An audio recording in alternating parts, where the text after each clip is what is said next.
Hello everyone, Gomez here for the LAN Up Show with another reveal a hell of a lot earlier than what was expected because I've just literally thrown out another champion else. I know it's going to be a champion because I saw a little tiny bit of it, but I didn't watch anymore. Let's get into this.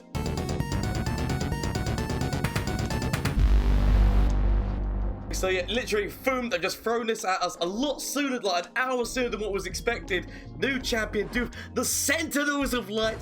Apparently this is a completely new champion as well for League of Legends. But boom, let's get in this. I don't even know, like, so Akshan? I don't know how to say this, but anyway, it's a 2-cost 2/2 from Shurima, which is when I'm summoned or strike, summon a Warlords Palace or advance it by 1 if it's already in play. So, like, and then basically the level up condition is once you complete the countdown, which bear in mind, we are in Shurima, which does have a number of cards which help you count down a lot, like Stacy note, you know how quickly a frozen throw can come out. So the ability of doing that here is magnificent, as well as you could run the, like, it depends on what this is gonna be, right? In terms of, it says when I level up, summon a Warlord's Horde. So that's gonna be interesting. And also, like, it looks like it puts, so when completed the cooldown is I level up and summon this Warlord's Horde. So it's gonna be interesting to see what the hell this Horde is gonna be. But let's get in. They got quick attack as well. It's actually something that I should really note, because obviously quick attack, it's a very fast champion to get out of turn 2 with that quick attack. Right. So this is, again, the Warlords Palace, which is only the token card which he creates. Countdown 8. So it's 8. So it is like the Frozen Throws. Frozen Throws are at 8. And so when you think about how much countdown is in Shurima, like, or like advance to help that, it is gonna be like a relatively easy to get this down quite quickly.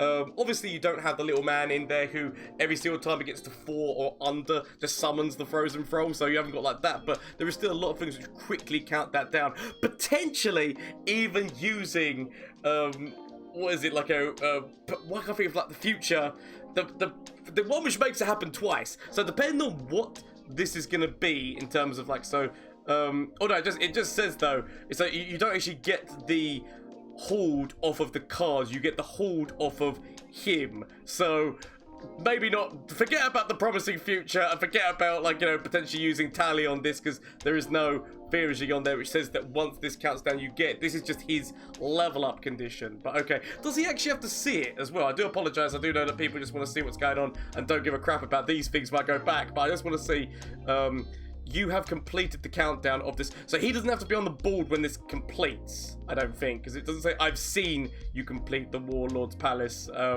countdown. So hopefully that's what that means, is when we come back, it's what you call it, it's when I level up. So if it happens on a different turn, he still gives you the Warlord's Horde. That's all I was trying to look at there to see what happens. Let's go on. I do apologize. I know some people hate when I go back, but I really want to comprehend. It's important to me. I do apologize. Okay, and obviously every single time he's striking, he's getting that, he's reducing that cooldown. We already know that, like, what's going on with that champion. We saw them the other day. So they're running with Riven, and obviously Riven's got the new skin. Grappling Hook is a 3-mana slow speed grappling hook. An ally that has been targeted this round strikes an enemy. So an ally that has been targeted this round strikes an enemy.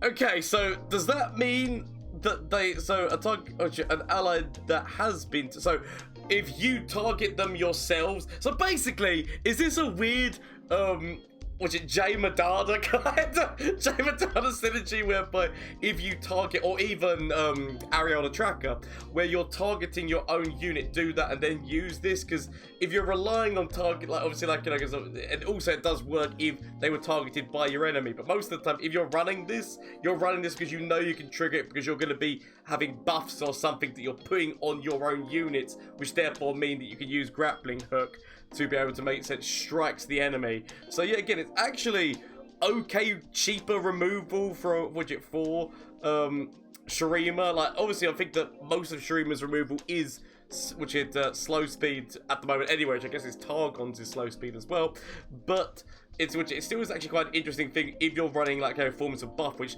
this is the region which does have Lucky Find and things along those lines, whereby you can quickly like target something and then uses. Obviously they're using it with Riven, which Riven works as well with all the reforged stuff to be able to target your unit and then go forward. So maybe even a Taric. Would this be weird to use with Taric in terms of like, so you target Taric, do this? Would he then give this to whoever he's going to then make them strike the same enemy that he targeted, or is it because it has to be targeted it wouldn't work like that? I don't know how that synergy would work. Okay, so Foom, they're just getting themselves past it, so through the Fixing the world, what's his face? scoundrel at a time. Sharp sight. Oh! Oh my god!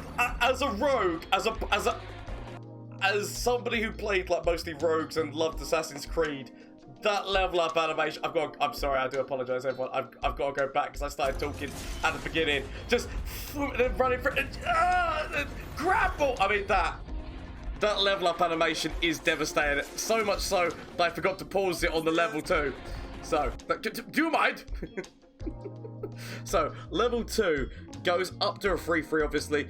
When I'm summoned or strike, or strike, summon a Warlord's Horde or advance it by one. There's already one in place. So basically, like, we go from the Warlords Palace.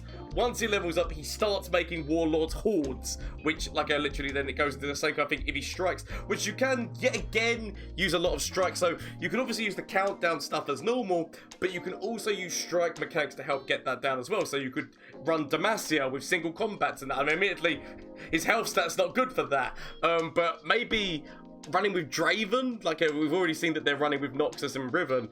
Draven with Draven's Whirling Axes to get like more strikes in to be able to get this down quicker. Bloody business if you put in enough buffs, like in terms of like buff up his attack stat. There are like Brothers Bond would get to the point of that being a thing on his leveled up version, but there are ways of obviously helping that up. I'm loving this. I want to know what Warlord's Horde does. Okay, so Relic of Power. Pick one, predict, then draw one. So very much like time trick in that it's predicting and then you draw, which you're drawing that card immediately. Summon a Sanch. That's the 5/2. That's ephemeral, which can be quite nice to actually have, and like even with Viego himself could potentially be like a very nice synergy with that 5 attack that's instantly dying and leveling him up. But we're talking about the Centaurs of Light. We're not going to the Ruination side. Or grant all allies +1. So actually, like on a really nice board, like especially considering that we're in Shurima. So if you had like the Ruin ones, like the ones who basically like the Overwhelm stuff, as well as like you could maybe consider this in a Lurker deck if you went wide.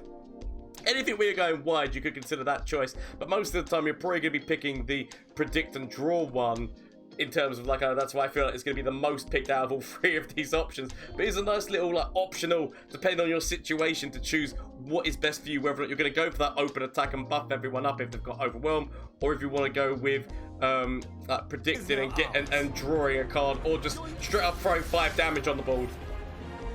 So give everyone +1.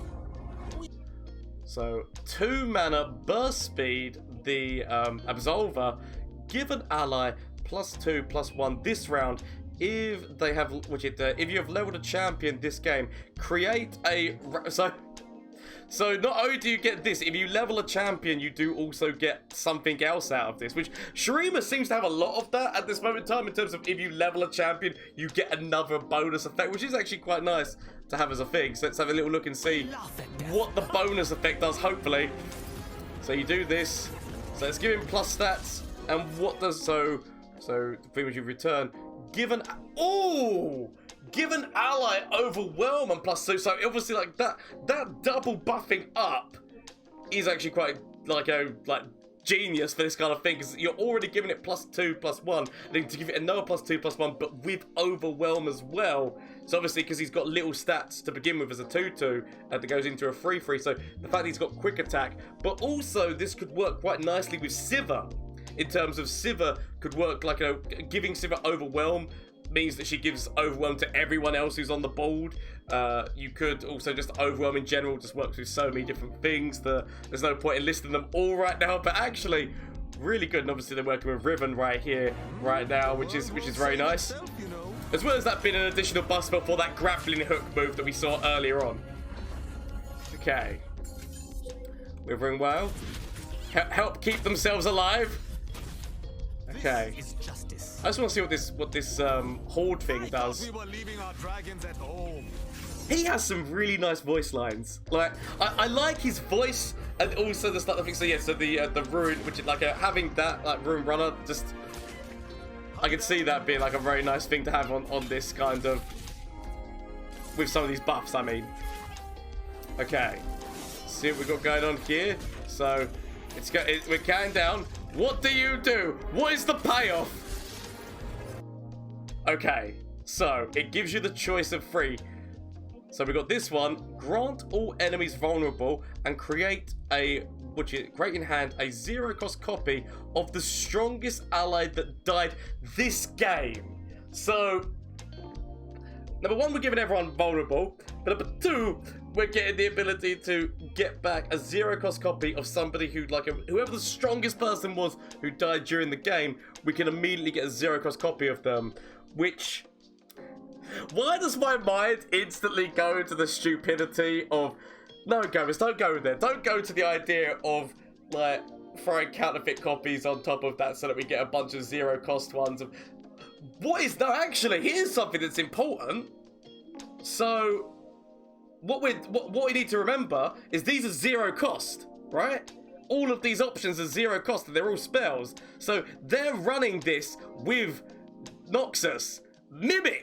Mimic on top of it, like I'm talking about this spell. Let's go to all of them. Potentially Mimic on all of them would be glorious, but Mimic on top of this to be able to get 2 0-cost strongest, depending on obviously who the hell the strongest was who attacked forward, could be quite devastating, especially considering that we're in Noxus if we are running Mimic. So therefore, we have the ability of Overwhelm and potentially some really big Overwhelm units for 0 cost, as well as making everything vulnerable so we can decide who they go up against.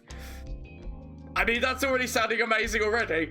This is also making me think, what happens if my opponent used Spell Thief? Spell Thief suddenly goes off the radar. But that actually, that's already just one of these spells. Let's go on to the next one. So, Fountain of Power. Draw 2. Your cards cost 1. Ooh! Your cards cost 1 less this round. So you're already drawing 2. So for 0 mana, drawing 2. Everything's costing 1 less, which is really powerful, but this is also every card. Every card costs 1 less in terms of, so anything that was already in your hand, anything that was, and, ooh, so Mimic on top of you means that you will draw 4 cards, because there's 0 cost again, 4 cards, and everything will cost 2 less if you put Mimic. It's like Mimic Dream for all these things. Okay, and the last one is, Shield of the Sentinels. Grant your champions everywhere spell shield and plus. Oh my god, is this another like? So you run this guy and so you run this guy and the bonk spell, the siphoning strike with a howling abyss, which howling abyss is already 50, and literally anything you get out of howling abyss has got +2, plus they have spell shield, plus whatever the hell you've got off of siphoning strike. Plus, Siphoning Strike will help level up the countdowns of the things. Obviously, every single time he strikes. Oh my god, there's so many.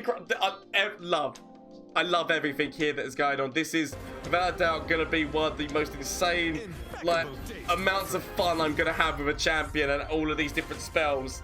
I mean, there's so many other things that are going on in my mind, but also this is going to be yes. I mean, why don't we get to see how the game ended? Why don't we get to see how the game ended? That's normally we get to see a finisher. He wasn't good enough to finish the game. But my god, the fact we're getting another champion, I was honest to god not expecting another champion today. I was not expecting them as early. It literally just came on. I just literally was like, oh crap, I've got to drop everything and record this, which means this is why this video is coming out a little bit, not as soon as it would do with a normal reveal, because I was set for the reveals to be at the standard time. They were not. Let's see whether or not anything is in here that we've not expected, because I'm just quickly just gonna make my way through. My god, this is glorious. Please let me know what you think down in the comment section down below of this new champion. But it's obviously shameless plug time. Twitch, Twitter, and Instagram. You can catch me on Twitch on Mondays, Tuesdays, Wednesdays, and Thursdays, as well as there is a Discord link down below. If you want to get in there, talk about the hype of this new champion. The fact that I was not expecting this at all. Well, I was only expecting one champion. We've got two. Potentially, there could be a third, for all we know, because obviously it's until next Wednesday, when we're going to be getting reveals. So potentially, who knows? Like, they can't do more than two. It's only got to be two, right? They can't throw like 4 champions or 5 champions at us, right? But please let me know what you think down in the comment section down below. Love this all. Hope that you have a great day, evening, whatever it is for you. If you liked the video, why not consider hitting that subscribe button to help me towards my goal of 5,000? But do not feel forced. Anyway, until next time, goodbye. Flash of brilliance that could save me. Save me! That doesn't save me. Okay. Is there anything from you? Save me. That doesn't save me! Okay. Get rid of this and get rid of this. Find something that can save me.